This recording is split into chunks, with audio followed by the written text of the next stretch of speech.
මම පෙරේද රෑ ගොඩාක් රස ෆ්‍රයිඩ් රයිස් එකක් හැදුවා. මේක හරීම රසයි. මට හිතුණා මම හදපු විදිය ඔයාලා එක්කත් බෙදා ගන්න. මේ රෙසිපි එක මම දැක්කේ Facebook එකේ උඩ පහළ යද්දී හම්බ වෙච්ච වීඩියෝ එකකින්. චයිනීස් රෙස්ටොරන්ට් එකක් කරන චෙෆ් කෙනෙක්ලු එයාට මේ රෙසිපි එක කියලා දුන්නේ. ඉතින් මටත් හිතුණා මේක හදලා රස බලන්න. ඇත්තටම ගොඩාක් රසයි. හදන්න ගොඩාක් ලේසි.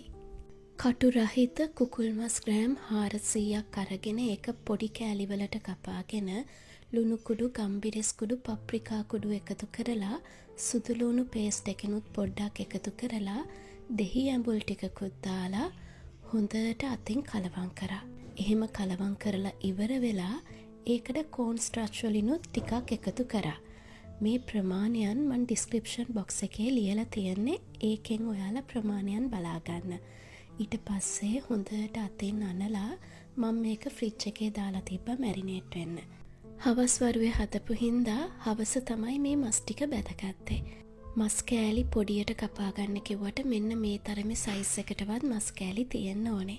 මස් ටික බැදගෙන ඉවර වෙලා ඊට පස්සේ ඕන කරන ඉතුරු දේවල් ටික කපලා ලෑස්ති කරගත්තා.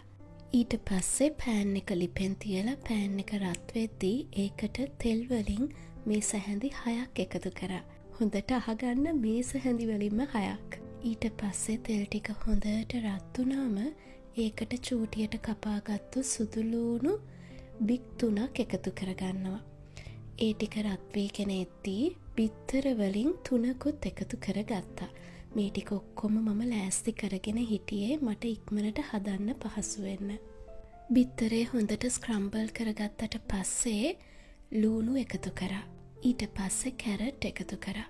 ඊට පස්සේ බෝංචි එකතු කරලා ඒකටම පප්‍රිකාත් එකතු කරා. පප්‍රිකා කහ පාටිනුයි කොළ පාටිනුයි රතු පාටිනුයි තුනෙන්ම කපලයි එකතු කරේ.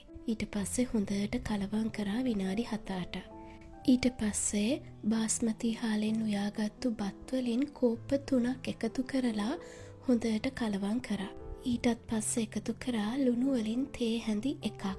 ඊගාවට එකතු කරා සීනි වලින් තේ හැඳි 1ක්. මේක තමයිලු සීක්‍රට් ඉන්ග්‍රීඩියන්ට් එක. ඊට පස්සේ එකතු කරේ සෝයා සෝස් වලින් මේස හැඳි 8ක්.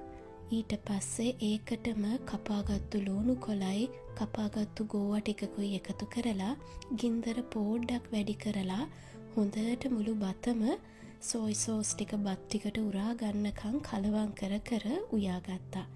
අවසානෙට බැදගත්තු කුකුල් මස් ටික එකතු කරලා ආපහු හොඳට කලවම් කරා.